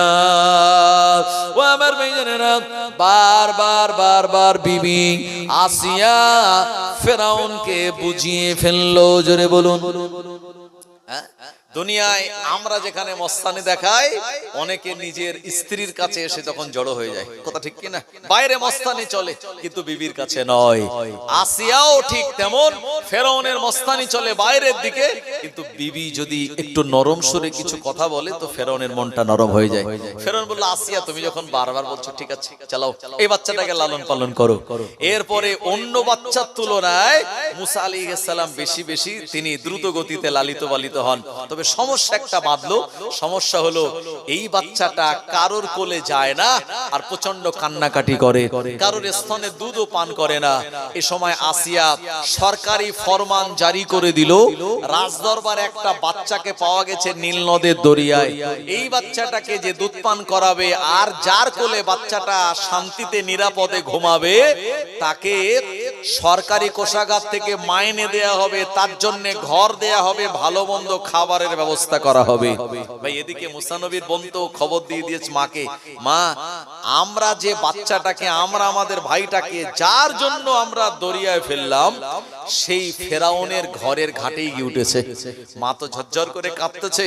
ফারিস্তা বললেন, বান্দি চিন্তা করো না, আল্লাহ হেফাজত করবে। এরপরে যে বাচ্চা আপনার যে মায়ের কাছে মুসা নবী যায়, সেখানে বিরাট জোরে চিৎকার করে, কারোর কাছে যায় না। পরিশেষে ওই মুসা নবীর বোন আসিয়াকে বলল, আপনি যদি আমায় বলেন তাহলে আমি জানি এমন একজন মহিলা আছে যার কোলটা খুব ঠান্ডা আর সব বাচ্চারা তার কাছে গিয়ে শান্তিতে থাকে, আপনি বললে আমি এনে দেব। আসিয়া বলল, দেরি করো না, তাড়াতাড়ি যাও। আর নিজের মাকে গিয়ে বলল, মা খবরদার আপনি যেন বলবেন ওই বাচ্চাটার মা আমি, আর বাচ্চাটা আপনার, এটা কোনোভাবে বলা যাবে না, আপনি আজনবী অপরিচিত একজন মহিলা, এটা মনে করে আপনি চলে যাবেন আর বাচ্চাটাকে আপনি নেবেন। আমার ভাইজানেরা, মুসা আলাইহিস সালামের নিজের আম্মা ফেরাউনের রাজদরবারে চলে গেল আর নিজের বাচ্চা এই মুসা আলাইহিস সালামকে কোলের উপরে নিয়ে নিলেন। ও আমার ভাইজানেরা, মুসা আলাইহিস সালাম নিজের মায়ের কোলে গিয়ে তানার কান্নাকাটি বন্ধ হয়ে গেল, বাচ্চাটা শান্ত হয়ে গেল। মুসা নবীর আম্মা বাচ্চাটাকে দুধ পান করালেন আর দুধ পান করতে করতে মুসা আলাইহিস সালাম নিজের মায়ের কোলে ঘুমিয়ে পড়লেন। জোরে বলুন। কেউ জানে না এটা বাচ্চার মা আর এটাই এই মানে মহিলার বাচ্চা, এটা কেউ জানে না, জানে শুধু মুসা নবীর বোন, মা আর আল্লাহ পাক। কারণ মুসা নবীকে খুব গোপনে গোপনে দুনিয়াতে প্রসব করানো হয়েছিল, খুব গোপনে গোপনে তানাকে রাখা হয়েছিল এবং খুব সংগোপনে ওই নীল নদের দরিয়াতেই ছেড়ে দেওয়া হয়েছিল। এরপরে মুসা আলাইহিস সালামের মা আল্লাহকে সেজদা দিয়ে বলছে, আল্লাহ নিজের বাচ্চা নিজের কোলে আপনি ফিরিয়ে দিলেন, আবার নিরাপত্তা দিলেন, আবার মাইনে পাবো নিজের বাচ্চাকে দুধ পান করানোর জন্য, আবার খাওয়া দাওয়া ভালো মন্দ, আবার রাজদরবারে ভালো ঘরে থাকার ব্যবস্থা। জোরে বলেন সুবহানাল্লাহ। এই কৌশল কার? আল্লাহ পাকের। এইজন্য আল্লাহ কোরআন মাজিদে শুনিয়েছেন, ওমাকারু ওমাকারাল্লাহ আল্লাহু খায়রুল মাকিরিন। আল্লাহ জানিয়ে দিলেন দুনিয়াতে তোমরাও ষড়যন্ত্র করো, আমার আল্লাহ বললেন আমিও ষড়যন্ত্র করি, কিন্তু আমার ষড়যন্ত্রের থেকে তোমাদের ষড়যন্ত্র বড় ঠুনকো। মানে খুব দুর্বল। মাকড়সা সারা রাত ধরে ধরে জাল বানায়, আর সকালবেলা সামান্য কিছুর আঘাতে মাকড়সার জালটা আপনার ছিঁড়ে যায়। ও আমার ভাইজানেরা, যারা ইসলাম বিরোধী, যারা অমুসলমান, ও আমার ভাইজানেরা, যারা কুফারে মক্কা ছিল, আজ যারা মুসা নবীর বিরুদ্ধে চক্রান্ত করলো, এদের চক্রান্তটা ছিল এমনই ঠুনকো। ও আমার ভাইজানেরা, ফেরাউনের চক্রান্ত ছিল এত পলকা, এত দুর্বল। মুসা আলাইহিস সালাম একটু বড় হলেন, এরপরে ফেরাউন বলল, এ আসিয়া, একবার বাচ্চাটাকে আমার কোলে দাও, দেখি তোমার বেটা কেমন হয়েছে। আমার ভাইজানেরা, এ সময় মুসা নবীকে যখন ফেরাউন কোলে নিয়েছে, আর ফেরাউনের দাড়ি ছিল, আর দাড়ি ধরে মুসা নবী অল্প বয়সে বিরাট এক চড় দিয়েছে। জোরে বলেন সুবহানাল্লাহ। চড় কেন দিল? কারণ ফেরাউন বলেছে, আনা রব্বুকুমুল আলা, আমি হলাম তোমাদের সব থেকে বড় খোদা। জোরে বলুন। ফেরাউনের চড় খেয়ে ও তখন বলল, এই বাচ্চাটার চড়ের ওজন এত। ফেরাউন বলে, আসিয়া, আমার ভয় লাগছে, এটাই মনে হয় সেই জ্যোতিষীদের ভবিষ্যৎ করা, এটাই সেই বাচ্চা যে আমার গদি কেড়ে নেবে। আসিয়া বলছে, আপনি কি যে বলেন, এই মাসুম বাচ্চা কিভাবে আপনার মুখে মেরে দিয়েছে, আর আপনি এত সিরিয়াস ভাবছেন? বলল, না আসিয়া, ওই চড় তো তুমি খাওনি, আমি খেয়েছি। চড়ের ওজন কিন্তু বেশি, বাচ্চার হাতের ওজনের থেকে চড়ের ওজন বেশি। বললো, কি করা যাবে? বললো, আমি বাচ্চাটারে পরীক্ষা করব, চড় কি সত্যি সত্যি মেরেছে না এমনি বাচ্চারা যেমন খেলতে খেলতে আব্বাকে মারে সেরকম। তো বলে, কিভাবে পরীক্ষা হবে? বললো, একদিকে দেব সুন্দরতম আকর্ষণীয় ফলমূল, আর একদিকে থাকবে জ্বলন্ত আগুনের অঙ্গার। ওই ফলমূলের দিকে যদি যায় তাহলে বুঝবো চড় জেনে শুনে মেরেছে, আর যদি ওই জ্বলন্ত আগুনের দিকে যায় তাহলে বুঝবো চড় না জেনে মেরেছে। ও আমার ভাইজানেরা, মুসা আলাইহিস সালাম তখন হামাগুড়ি দেওয়ার বয়স, এই বয়সে তানায় পরীক্ষা করার জন্য ছেড়ে দেয়া হলো। মুসা নবী ফলের দিকে যায়, আমার আল্লাহ বললেন, ফেরেশতা জিবরাইল চলে যাও, আমার মুসাকে ফলের দিক থেকে তুমি ওই জ্বলন্ত অঙ্গার আগুনের দিকে পরিচালিত করো। ও আমার ভাইজানেরা, মুসা আলাইহিস সালামকে ফেরেশতা ওই জ্বলন্ত আগুনের অঙ্গারের দিকে পরিচালিত করলো, আর মাসুম বাচ্চা জ্বলন্ত অঙ্গার হাত দিয়ে তুলে মুখের মধ্যে দিয়ে দিল। বাচ্চাদের অভ্যাস, যেটা ধরবে ওটা মুখে দেবে। আর মুসা নবীর হাতখানা পুড়ে গেল, জিহবা পুড়ে গেল। আসিয়া বলল, আর আমার এই বেটাটার হাত পুড়ে গেল, জিহবা পুড়ে গেল। ফালতু ফালতু এমন সিরিয়াস কথা বলার জন্য, এমন বিষয়টা সিরিয়াস নেওয়ার জন্য আমি তো আগেই বলেছিলাম, এই চড় তোমায় জেনে শুনে মারে নাই। ও আমার ভাইজানেরা, মুসা আলাইহিস সালামের হাত এবং জিহবা পুড়ে যাওয়ার মাধ্যমে আমার আল্লাহ পাক তার জীবনটাকে রক্ষা করলেন। এর থেকে মুহাদ্দিসিনগণেরা বলেছেন, যখন আমাদের কিছু কিছু লস আর ক্ষতি হয়, এই লস আর ক্ষতিটা যদি আপনি সবর করেন, ধৈর্য ধারণ করেন, তারপরে আল্লাহ আপনার এত লাভ দেবে, এত ব্যবসায় আপনি উন্নতি করতে পারবেন যেটা আপনারও ধারণা ছিল না।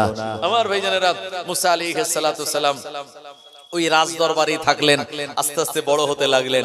বড় হওয়ার পরে মুসা নবী যখন যুবক হয়ে গেলেন, আর মনে মনে চিন্তা করছে, তুমি ফেরাউন নিজেরে খোদা বলে দাবি করো, আল্লাহ তো আছে একজন আসমানে, আর রহমানু আলাল আরশি ইস্তাওয়া, আর তুমি আল্লাহর বান্দা হয়ে তোমার এত বড় নির্লজ্জ দাবি।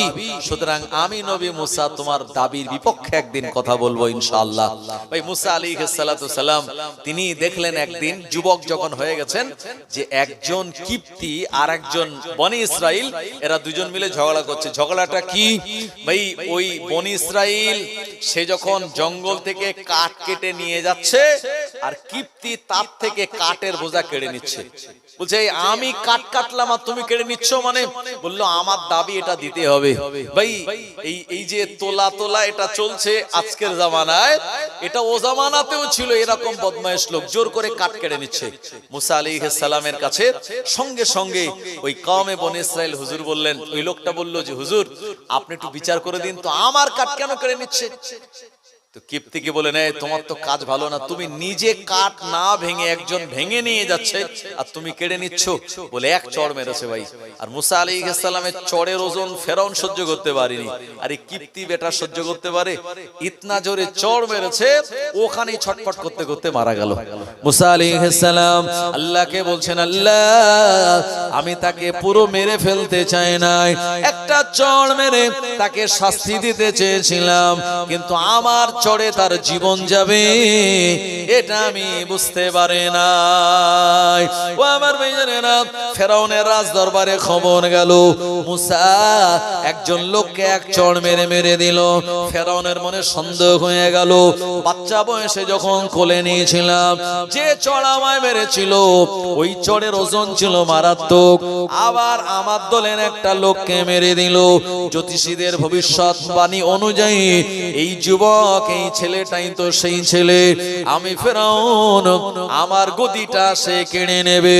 ও আমার ভাইজানেরা, ফেরাউন গ্রেফতারি পরোয়ানা জারি করে দিয়ে বলল, এ আমার রাজদরবারের সেনাবাহিনীরা, তোমরা যেখানে আছো তাড়াতাড়ি চলে যাও, মুসাকে গ্রেফতার করে আনো, ওকে শুলে চড়িয়ে দেয়া হবে। আমার আল্লাহ পাক শুনিয়ে দিলেন, ও মুসা তুমি মিশরে রয়েছো, আর মিশরে নয়, এখান থেকে তুমি মাদাইনে চলে যাও, কারণ এই ফেরাউন তোমার নামে গ্রেফতারি পরোয়ানা জারি করে দিয়েছে। মুসা আলাইহিস সালাম একা আর মিশর থেকে মাদাইনের রাস্তার দিকে তিনি রওনা হয়ে গেলেন। ও আমার ভাইজানেরা, দুপুরের পর থেকে রাস্তা দ্রুত গতিতে চলতে চলতে চলতে চলতে সন্ধ্যার সময় একটা খেজুর গাছের কাছে আর মুসা আলাইহিস সালাম তিনি চলে আসলেন। খেজুর গাছের তলায় বসে বসে চিন্তা করে, আল্লাহ ওই মানুষটাকে মেরে ফেলার জন্য আমি চড় মারিনি, হালকা আঘাত দিয়েছিলাম, আমার চড়ে মারা যাবে বুঝতে পারিনি, আর এর কারণে ফেরাউন আমার বিরুদ্ধে গ্রেফতারি পরোয়ানা জারি করে দেবে, এটাও তো একটা ব্যাপার। আল্লাহ আপনি আমায় হেফাজত করুন। মুসা নবী যখন খেজুর গাছের তলায় বসে আছে, ও আমার ভাইজানেরা, সন্ধ্যা লাগোয়া এমন সময় দূরে কিছু মানুষজনের আওয়াজ তানার কানে আসলো। মুসা আলাইহিস সালাম লক্ষ্য করে দেখলেন একটা কুয়া, কুয়ার চারিদিকে অসংখ্য মানুষের ভিড়। কি ব্যাপার? ও আমার ভাইজানেরা, মুসা আলাইহিস সালাম দেখলেন সারাদিন ছাগল আর গরু, বকরি আর ভেড়া, দম্বা গুলিকে চড়ানোর পর ওই মাদাইন এলাকার মানুষেরা এরা ওই একটা কুয়া থেকে ওদের প্রাণীগুলিকে পানি পান করাতে চায়, আর পানি পান করানো নিয়ে কম্পিটিশন নিজেদের ভিতরে। ও আমার ভাইজানেরা, এ বলে আমি আগে পান করাবো পানি, ও বলে আমি আগে পানি নেব, এরকম এদের ভিতরে এত কম্পিটিশন, আর এদের ভিতরে এমন হুড়োহুড়ি যার কারণে এমন আওয়াজ শোনা যায়। মুসা আলাইহিস সালাম এটা দেখলেন, আর ভালো করে তিনি দেখলেন দুজন বোরকা পরিহিতা মহিলা আর বকরিগুলির দড়ি ধরে দূরে দাঁড়িয়ে রয়েছে, অথচ বকরিগুলি বারবার ওই কুয়ার কাছাকাছি এসে তারা তাদের পিপাসা নিবারণ করতে চায়। মুসা আলাইহিস সালাম একজন আপনার শক্তিশালী যুবক। মুসা আলাইহিস সালাম দেখে অবাক হয়ে গেল, সব বকরির মালিকেরা কম্পিটিশন করে, অথচ এই মহিলা দুজন এরা দূরে কেন দাঁড়িয়ে? মুসা আলাইহিস সালাম ওই মহিলা দুইজনের কাছে গিয়ে বললেন, আল্লাহর বান্দি, কি ব্যাপার? তোমাদের বকরিগুলি দুধ পান করার জন্য, আপনার পানি পান করার জন্য ছটফট করে, তোমরা তাদের দড়ি ধরে এখানে কেন রেখে দিয়েছো? ওই মহিলা দুইজন বলল, আল্লাহর বান্দা, আমরা হলাম সম্ভ্রান্ত পরিবারের নারী, ওই জায়গাতে গেলে কুয়ার পাশে ঠেলাঠেলি হবে, আর ওই জায়গাতে গেলে আমাদের নিজেদের ভিতরে কম্পিটিশন হবে, আমরা সম্ভ্রান্ত পরিবারের নারী, অন্য পুরুষের সঙ্গে আমাদের ঠেলাঠেলি হবে, যেটা শরীয়তের আইন বিরুদ্ধ। এই কারণে আমরা দূরে দাঁড়িয়ে রয়েছি। এনারা সবাই পশুদের পানি পান করে নিয়ে চলে যাবেন, সবার শেষে আমরা আমাদের বকরিয়া দম্বাকে পানি পান করাবো। মুসা আলাইহিস সালাম এই কথাটা শোনার পরে বুঝতে পারলেন এই মহিলা দুটিকে সাহায্য করা দরকার, আর বকরি আর দুম্বাকে পানি পান করানো দরকার। মুসা আলাইহিস সালাম বললেন, তোমাদের বকরি আর দুম্বার দড়িগুলি আমার হাতে দাও। আর মুসা আলাইহিস সালামের হাতে দিয়ে দিলেন। মুসা আলাইহিস সালাম যুবক কুয়ার পাশে এসে সব মানুষদেরকে সরিয়ে দিয়ে আমার ভাইজানেরা উনি কম্পিটিশন করে পানি নিয়ে আর ওই মহিলা দুইজনের বকরি আর দুম্বা যা ছিল সবাইকে পানি পান করিয়ে দিয়েছে। আর বকরি দুম্বা দড়ি ধরে ওই মহিলাদের হাতে দিয়ে বললেন, যান এবারে আপনারা ঘরে চলে যান। ও আমার ভাইজানেরা এই মহিলা দুইজন অন্যদিন বকরি চড়িয়ে পানি পান করিয়ে আর ঘরে ফিরতে অনেক লেট হয়ে যেত।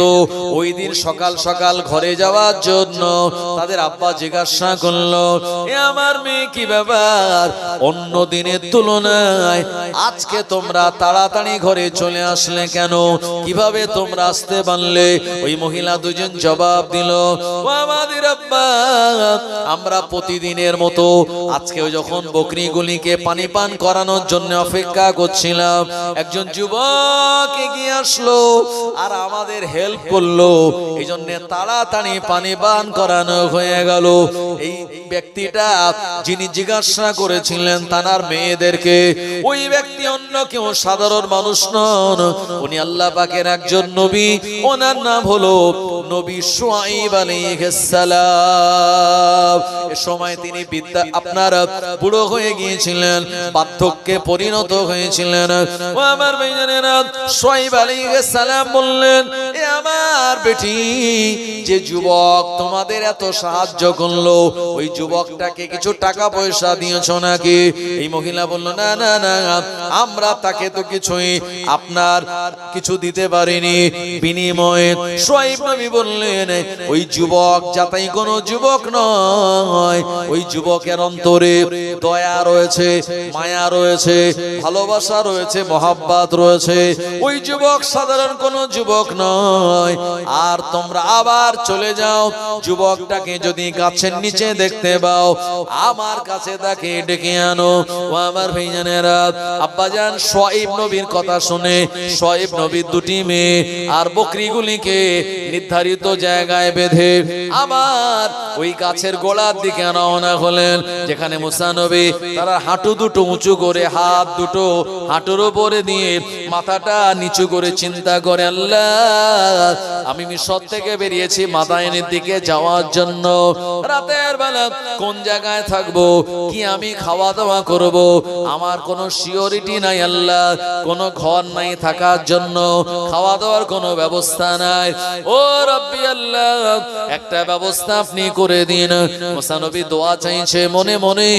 এমন সময় ওই মহিলা দুইজন উপস্থিত হয়ে গেল, সালাম দিয়ে বলল, আসসালামু আলাইকুম ইয়া শাবু, হে যুবক তোমার উপরে সালাম।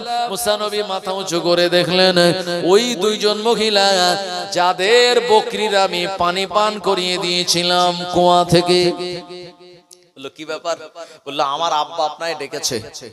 বললো, আমি কেন যাব? বললো, আমি জানি না, আমার আব্বা বারবার বলে দিয়েছে আপনাকে অবশ্যই আমার আব্বা জান যেতে বলেছেন এবং আপনার সঙ্গে দেখা করবে। মুসা আলাইহিস সালাতু সালাম চিন্তা করছে, এই গাছের নিচে রাত কাটানো হচ্ছে, এই মহিলা দুইজন তার বাড়ির দিকে আমায় নিয়ে যেতে চায়, তার আব্বার আহ্বানে মুসা আলাইহিস সালাম ওই মহিলা দুটির সঙ্গে বললেন, ঠিক আছে চলো যাই।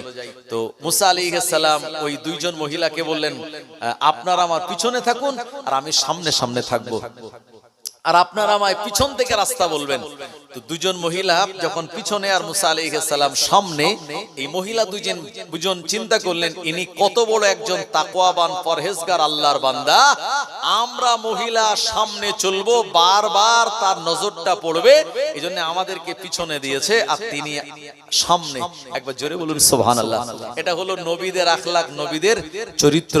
আমার ভাইজানেরা, অথচ আমরা যারা আখিরি জামানার নবীর উম্মত, আমরা যারা অনেকে জলসায় আসার নাম করে বাড়ির থেকে বেরিয়ে অনেক জলসাতে দেখা যায় জোয়ান যুবকরা, তারা ওই সব যেখানে খাবারের দোকান, যেখানে ইয়াং ইয়াং মেয়েরা ঘোরে, তারাও সেখানে তাদের পিছন পিছন ঘুরে বেড়ায়। কথা ঠিক কি না? তবে এই জায়গায় আশা করি এখানে এমন পরিস্থিতি পরিবেশ নাই। জি, এরপরে মুসা আলাইহিস সালাম ওখানে চলে গেলেন। যাওয়ার পরে দেখলেন একজন বয়স্ক মুরব্বী। মুসা আলাইহিস সালাম দেখলেন এই মানুষটা যাতেই মানুষ নয়, ওনাকে দেখেই একটা নবিয়ানা চেহারা দেখলেন। নবীদেরকে আল্লাহ সুন্দর চেহারা দিয়েছিলেন, নবীদের কণ্ঠস্বরকে আল্লাহ শ্রুতি মধুর করেছিলেন, নবীদের কথাবার্তা ছিল জ্ঞানগর্ভমূলক, নবীদের উপদেশ ছিল সুন্দরতম নিদর্শন। মুসা আলাইহিস সালাম উনিও আগামী দিনের নবী, আর জানার ঘরে গিয়েছেন উনিও নবী শুআয়ব আলাইহিস সালাম। মুসা আলাইহিস সালামকে দেখে ওই নবী সালাম দিয়ে বলেন আসসালামু আলাইকুম। এমন সালাম শুনে মুসা নবী বুঝতে পারলেন ইনি সাধারণ কোন মানুষ নন, ইনি আল্লাহ পাকের একজন নেক বান্দা।